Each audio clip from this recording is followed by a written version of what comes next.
Sebagai engineer, doktor atau pilot, gaji RM20,000 sebulan tu memang best kan? Tapi pernah tak terfikir kalau tiba-tiba tak boleh kerja?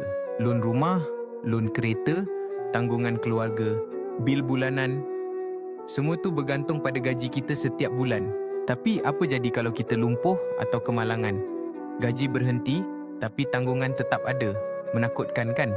Itulah sebabnya kami cipta pelan lindung gaji khas untuk profesional macam kita. Engineer, doktor, pilot semua boleh apply.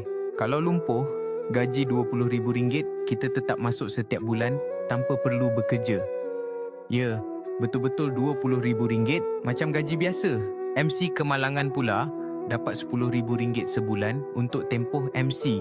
Jadi tak payah risau pasal duit masa pemulihan. Lagi best, pelan ni boleh guna sebagai MLTT untuk cover loan hartanah. Jadi kita jimat sebab manfaat 2 dalam 1. Bayangkan, walaupun tak boleh kerja, gaji tetap masuk, keluarga selamat, loan terjaga, hidup tenang. Pelan ni khas untuk profesional berpendapatan tinggi macam kita sebab kita kerja keras. Kita layak dapat perlindungan terbaik. Jom lindungi masa depan kita. WhatsApp sekarang untuk tahu lebih lanjut. Gaji terjamin, hidup tenang, keluarga bahagia.